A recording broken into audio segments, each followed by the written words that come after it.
The New York Giants dominated the Jets at joint practice number 2, and we're going to break it down on this video.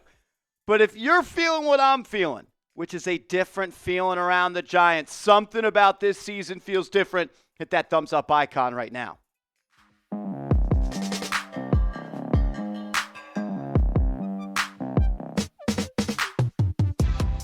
You're watching Giants Now by Chat Sports. I am your host, Marshall Green, and Abdul Carter, he is the real deal. It did not matter who the New York Jets tried to block him with. He was able to win rep after rep after rep. And the Giants, they were unblockable in joint practice number 2. They were also unblockable in joint practice number 1.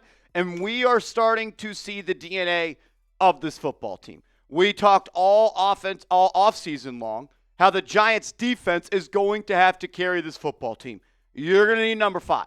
You're going to need number 0, number 97, and number 51 to be unblockable if we want the Giants to be the team that we're hoping that they could be. And once again, the Jets, who supposedly have a great offensive line, Olu Fashanu, Elijah Vera Tucker, they just took a player in the first round in the offensive line, Armand Membu. Everyone tells me how good their front 5 is on the offensive line. Well, they couldn't block the Giants. Zach Rosenblatt, who covers the Jets, saying, watching some Jets and Giants O-line, D-line, one-on-one reps. Kayvon Thibodeau beat Armand Membu with power. Then Abdul Carter ran right around him with an insane explosion. Max Mitchell actually won a rep versus Carter. When you have to say an offensive lineman actually won a rep against a player, that's pretty noteworthy to me. Then lost one later. Dexter Lawrence killed Josh Myers.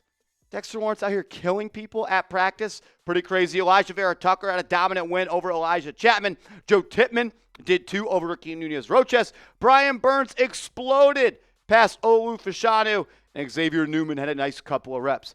And that's what you want to see. Kayvon winning his one-on-ones. Abdul Carter doing Abdul Carter things. And Brian Burns being the player that we paid $150 million for. This front 7, unreal potential. And Dexter Lawrence hasn't even practiced all that much, and he's the best interior defensive lineman in football. More from Zach and Connor Hughes. Zach saying the latest Justin Fields run when it came to 11 on 11. Sack, short pass to Braylon Allen, and then a sack again. And then Connor Hughes, who covers the Giants and the Jets, saying the Jets offensive line struggling some against the Giants rush.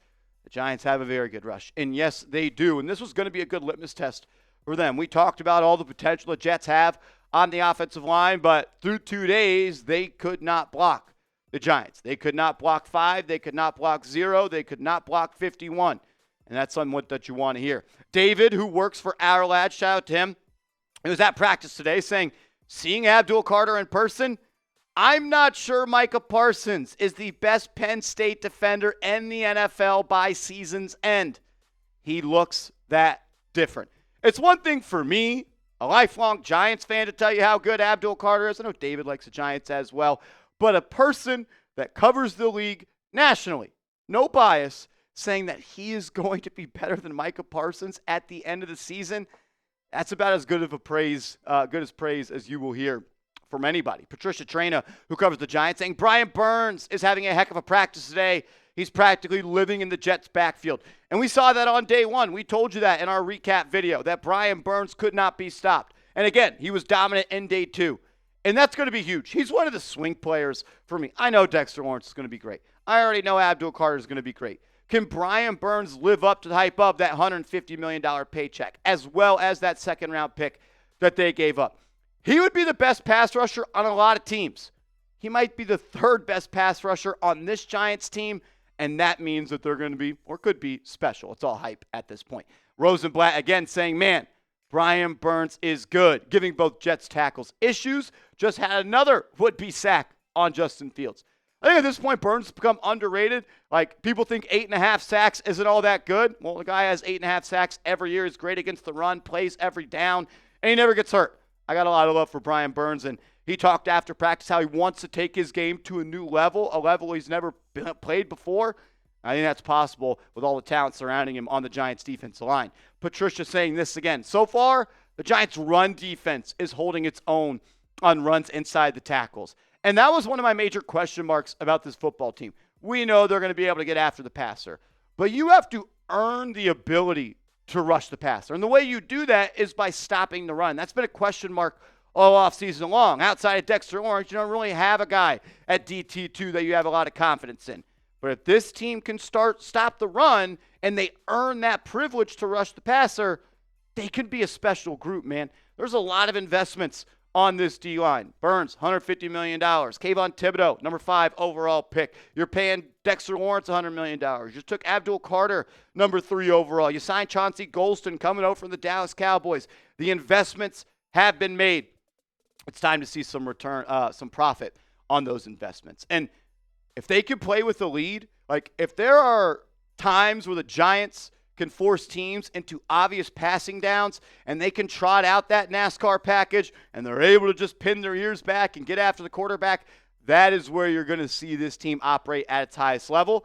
But you got to play complementary football to do that. The Giants offense has to take care of the ball, be successful in the red zone, and build a lead.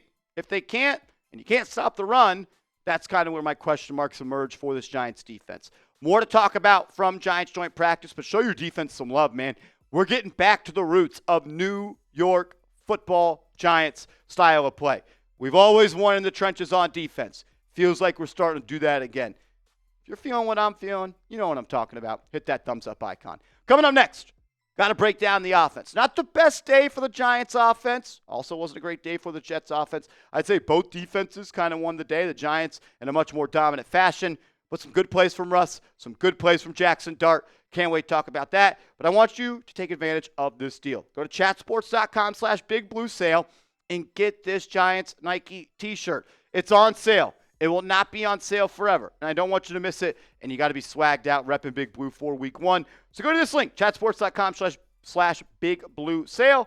Because I love and care about you, I'll make sure that link is clickable down in the comments and description of this video. Emory Hunt, who covers the NFL nationally for CBS Sports, was at both Giants and Jets practices the last 2 days, saying that he was watching the Giants offense and the Jets defense today, saying the Giants O-line held its own today. Always good stuff to hear that. They kind of struggled yesterday, a bounce-back day, even though Jermaine Illuminor wasn't out there. Shout out to Jermaine Illuminor. He and his wife, they welcomed their child into this world today. Shout out to them. All the love to the Illuminor family. And they were good in the pass pro and run game. That's what you want to see. Talked about Tyrone Tracy's herky-jerky style as a runner and talked about how good it is and it affords him the chance to pick and slide his way across the line of scrimmage.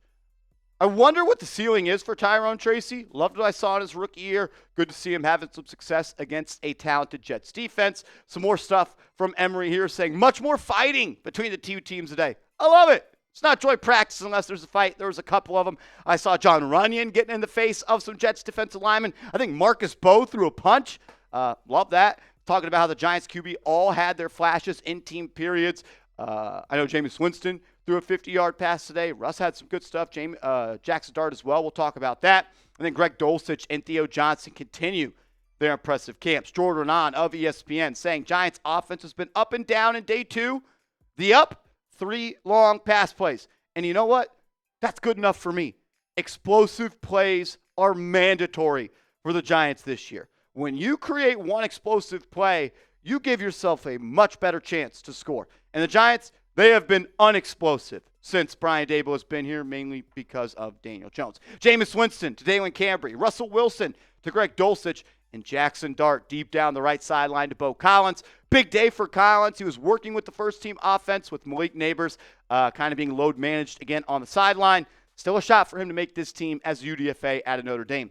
Dart and Russ also showing off the wheels a little bit. A little zone read, RPO action. They pulled it on both those plays, hit the left sideline. Dart ran in the end zone, and Russ showing off the wheels. Talked all offseason about how he lost some weight. He looks thin. And he looked a lot faster than I remembered him for the Pittsburgh Steelers last year. Dan Duggan of The Athletic saying neither starting offense scored in the 2-minute drill to end the practice, the drive the ball period. Jude McAdamy, the Giants' backup kicker, came up short on a 61-yard field goal attempt. And the Jets got to midfield as practice ended. Paulson Adebo was shadowing Garrett Wilson on the final drive and had good coverage when targeted. That's my biggest takeaway from this tweet. I don't want to say it's been a rough spring and summer for Paulson Adebo.